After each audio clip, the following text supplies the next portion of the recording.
사도행전 12장에서 말씀 보겠습니다.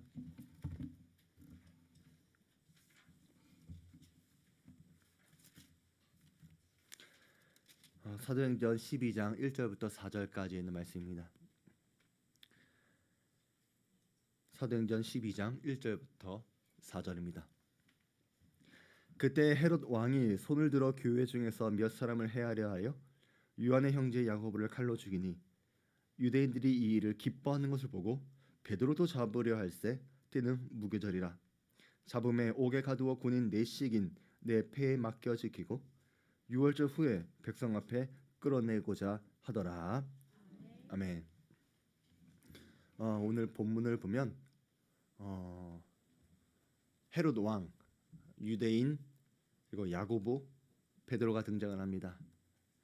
여기에 나오는 헤롯 왕은 예수님께서 태어나실 당시에 있었던 왕이었던 헤롯 대왕의 손자인 헤롯 아그리파 1세입니다. 헤롯 왕은 에서의 후손인데 우리가 성경에서는 에돔 족속이라고 불리는 사람들입니다.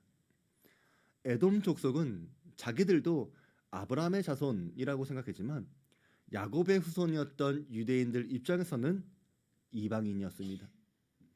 그래서 유대인이 아니라 이방인 에돔 족속이 유대인의 왕이 되었다고 하는 것은 누구보다 혈통을 중요하게 생각했었던 유대인들에게는 굉장히 자존심 상하는 일이었습니다. 왜냐하면 유대인들은 자기들이 다윗의 후손이라고 하는 자부심이 굉장히 강했기 때문입니다. 그럼에도 이것이 가능했었던 것은 이스라엘이 로마 제국의 지배를 당하고 있었기 때문입니다. 에돔 족속이었던 헤롯 가문이 유대인의 왕이 될 수 있었던 것은 헤롯이 로마 황제의 환심을 얻어서 유대인의 왕이 될 수 있었던 것입니다.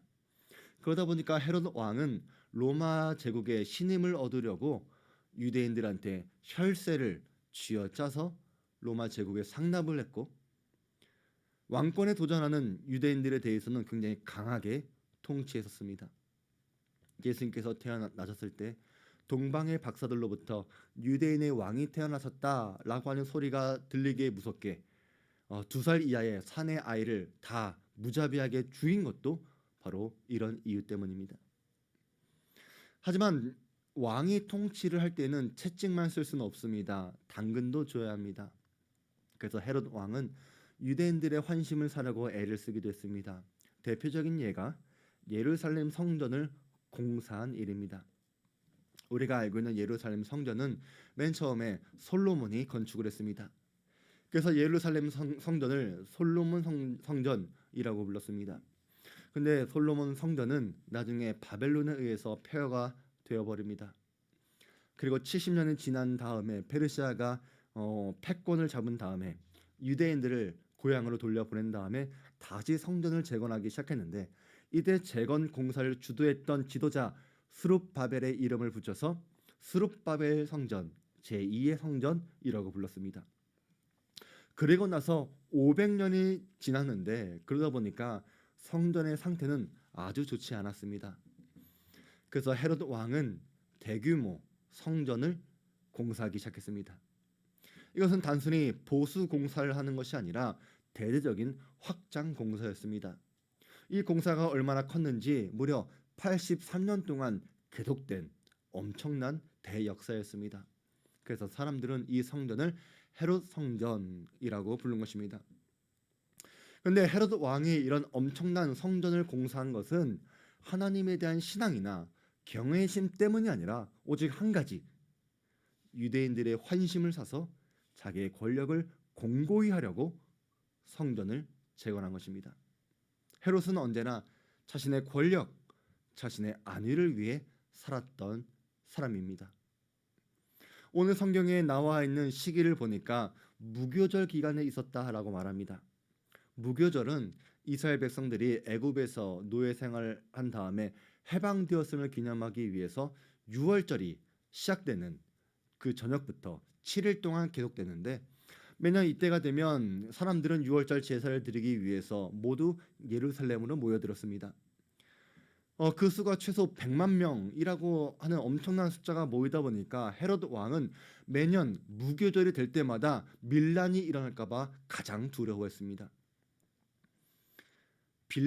본디오 빌라도가 예수님의 죄가 없다는 것을 확신하면서도 예수님을 못 박아 죽이라라고 하는 선고를 했던 것도 유대인들의 밀란이 두려워서였는데, 이때도 바로 무교절 기간이었습니다. 그래서 당시 지도자들은 무교절이 되면 매번 긴장을 했고 유대인들이 좋아할 만한 어떤 이벤트를 진행해야 했습니다. 그래서 헤롯 왕은 유대인들의 환심을 사기 위해 어떤 일을 벌였느냐면 야고보 사도를 죽인 것입니다. 유대인들한테 그리스도인들은 눈의 가시였습니다. 자기들이 죽인 예수가 다시 살아났다고 증언하는 그리스도인들도 싫었고 예수가 하나님의 아들이라고 외치는 것도 싫어했습니다. 이 사람들은 율법으로 의롭게 된다고 믿었고 율법을 지켜야 구원을 받는다고 가르쳤습니다. 그렇기 때문에 율법이 아닌 예수를 믿음으로 구원을 받는다라고 하는 것에 대해서는 자신들의 모든 것을 부정하고 부인하는 것이었고, 율법을 가르치는 일들로 얻게 되는 자신들의 모든 지위와 기득권을 포기하는 것에 대해서 받아들일 수 없었기 때문에 예수님을 그리고 그리스도인들을 강하게 부인했습니다. 유대인들에게 있어서 가장 중요했던 것은 하나님이 아니라 자기 자신이었고 예수님의 말씀이 아니라 율법이었습니다. 그래서 헤롯 왕은 유대인들이 싫어했던 그리스도인, 특히 예루살렘 교회의 지도자였던 야고보를 죽였는데 이 계획이 적중했습니다. 요한의 형제 야고보를 칼로 죽이니 유대인들이 이 일을 기뻐하는 것을 보고, 그러니까 헤롯은 유대인들이 야고보를 죽인 것을 기뻐하는 것을 보고 사도들의 우두머리였던 베드로까지 잡아 넣은 것입니다. 헤롯은 베드로를 감옥에 가둔 다음에 4명의 군사들을 풀어서 감옥을 지키겠습니다. 2명은 감옥 안에서 지키게 했고 2명은 감방 밖에서 베드로를 감시했습니다. 그런데 하나님은 놀라운 방법으로 베드로를 구해 주었습니다. 이 일이 얼마나 신기했던지 베드로도 이것이 현실이 아니라 환상으로 착각할 정도였습니다. 베드로가 나와서 따라갈새 천사가 하는 것이 생시인 줄 알지 못하고 환상을 보는가 하니라. 그런데 오늘 우리는 본문에서 일어난 야고보와 베드로에게 일어난 일들을 비교해 봐야 합니다. 베드로와 야고보는 똑같은 날, 똑같은 갈릴리에서 똑같이 주님의 부르심을 받았습니다. 두 사람 직업 모두 어부였습니다. 나이도 비슷했습니다. 그리고 똑같은 제자로서 주님과 함께 지냈고 두 사람 모두 주님을 위해 똑같이 그들의 삶을 바쳤습니다. 그러니까 야고보와 베드로는 근본적으로는 큰 차이도 없었고 누가 더 낫다라고 말할 수 있는 점도 없었다는 것입니다. 그런데 야고보는 순교했고 베드로는 주님께서 구해 주셨습니다. 어떻게 보면 굉장히 불공평해 보이지 않습니까? 왜 주님께서는 주님을 위해 살던 야고보가 참수형을 당하도록 내버려 두셨고 베드로는 왜 구해 주셨을까? 마찬가지로 우리가 신앙생활할 때 저 사람하고 나하고 비슷한 것 같은데 다른 게 없는 것 같은데 왜 저 사람한테는 하나님의 은혜가 있는 것 같고 왜 나한테는 그런 은혜가 없는 것 같지? 라고 생각될 때가 없습니까? 그럴 때 우리가 야고보의 입장이라면 어떤 마음과 어떤 생각을 갖게 되겠습니까? 나도 저 사람이 받은 은혜, 저 사람이 받은 구원 나도 받고 싶다. 주님은 너무하는 것 같다. 주님은 차별하는 것 같다. 그렇게 생각하지 않겠습니까? 그러면 우리는 야고보의 죽음과 베드로의 구원을 보면서 우리는 어떻게 생각해야 하고 어떻게 이해를 해야 될까? 오늘 제목 뭔지 기억하십니까? 아웃포커싱. 사진을 찍을 때 아웃포커싱을 하게 되면 초점을 맞춘 피사체를 제외하고 나머지를 흐려지게 뭉개어버리는 기법을 말합니다.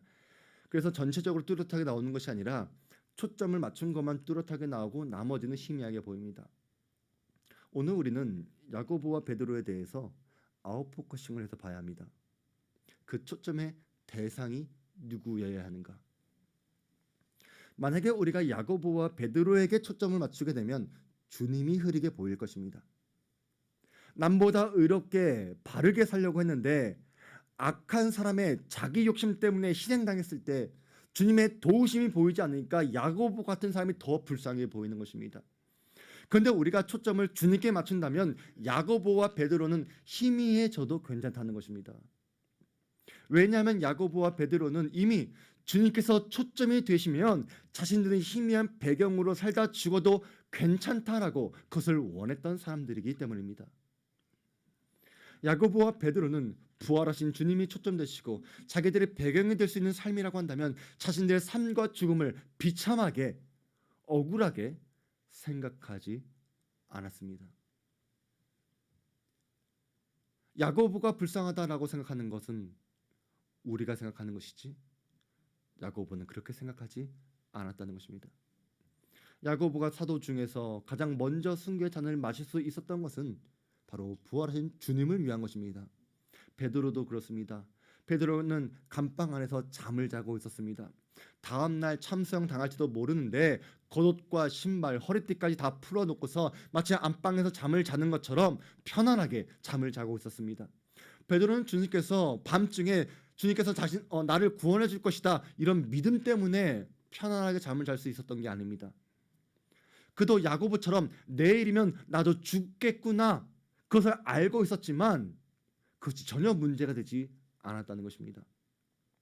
부활하신 주님께서 내 인생의 초점이 될 수만 있다면 나는 죽어도 다시 부활할 것을 믿었고 죽음조차 그들의 소망과 믿음을 꺾지 못했기 때문입니다. 오늘 성경은 왜 예수 믿는 사람 중에 어떤 사람은 순교하고 어떤 사람은 구원해 주시느냐, 누구는 하나님께서 큰 은혜 주시는 것 같고 누구에게 주지 않는 것 같으냐, 이런 관점에서 성경을 본다면 오늘 성경은 도저히 이해할 수 없을 본문입니다. 이 사람들의 죽음도 어떤 죄가 있어서 당하는 고난이 아닙니다.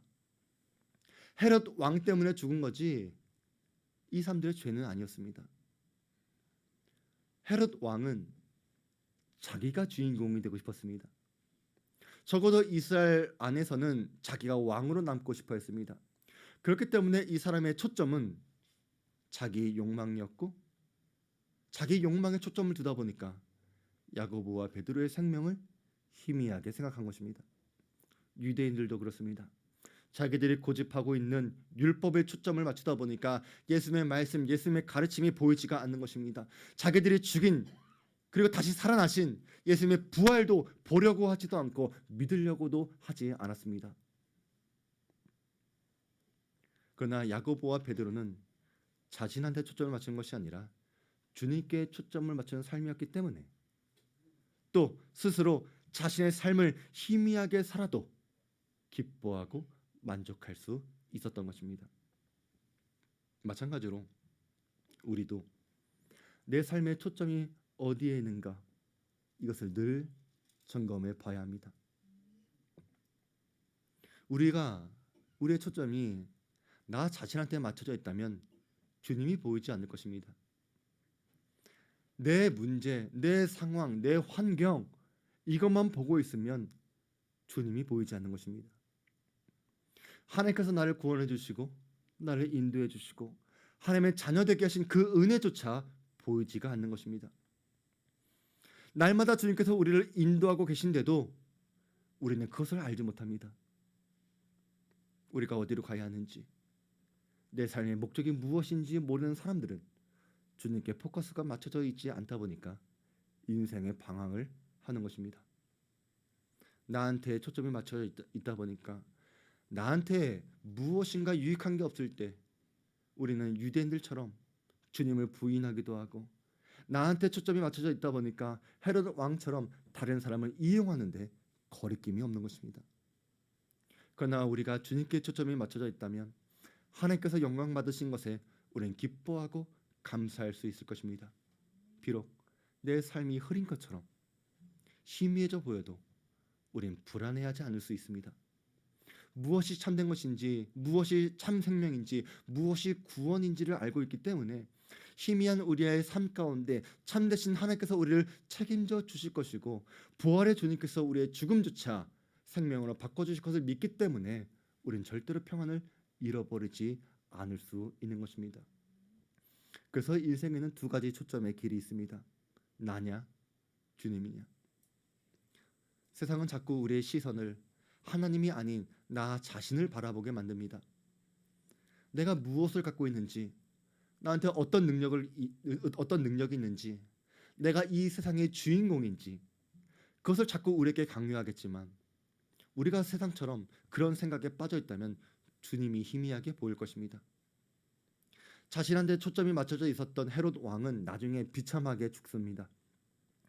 헤롯이 영광을 하나님께로 돌리지 아니하므로 주의 사자가 고치니 벌레에게 먹혀 죽으니라.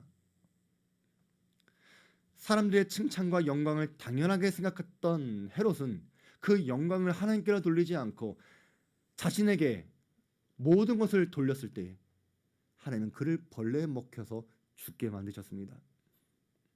물론 오늘날 많은 사람들이 하나님의 영광을 자신의 것으로 생각할 때 모두가 다 헤롯 왕처럼 이렇게 죽게 된다, 그런 말은 아닐 것입니다. 그러나 분명한 것은 그들의 죽음은 헤롯 왕처럼 하나님 나라에서 아무런 의미 없는 희미한 죽음이 될 것입니다. 우리는 주님께 초점을 맞춰져 있는 그리스도인들입니다. 부활의 주님께 초점을 맞추고 자신은 보이지 않는 희미한 배경 뒤에 서 있을 때 하나님 나라에서는 이런 희미한 사람들이 더 선명하게 보일 줄로 믿습니다. 이런 사람들이 하나님을 기뻐하는 사람들입니다. 또 여호와를 기뻐하라. 그가 내 마음의 소원을 내게 이루어 주시리로다. 여호와를 기뻐하라라고 하는 것은 하나님을 삶의 목적으로 초점에 두란 말입니다. 사람이 무엇을 기뻐하는지를 보면 그 사람의 목적과 방향이 보입니다. 참된 그리스도인들은 무엇보다도 하나님을 기뻐하는 사람들입니다. 오늘도 우리 사랑하는 모든 주안교회 성도 여러분들은 하나님께 초점을 맞추고 우리 자신이 희미한 배경으로 살지라도 평안하고 감사할 수 있는 성도들이 되시기를 주의 이름으로 축원드립니다. 기도하겠습니다. 하나님 아버지, 오늘 말씀을 통해서 우리 인생의 초점을 다시 한번 생각하게 하시니 감사드립니다. 우리가 누구를 위하여 무엇을 위하여 살고 있는지를 점검하면서 오직 주님만 드러나는 삶을 살아가길 원합니다. 내가 그리스도와 함께 십자가에 못 박혔나니 이젠 내가 사는 것이 아니요 내 안에 계신 그리스도가 사는 삶을 살아가게 하시고 언제나 그의 나라와 그의 의를 구하는 우리 사랑하는 모든 주안교회 성도들로 좀 인도해 주시옵소서. 예수님의 이름으로 기도드립니다. 아멘.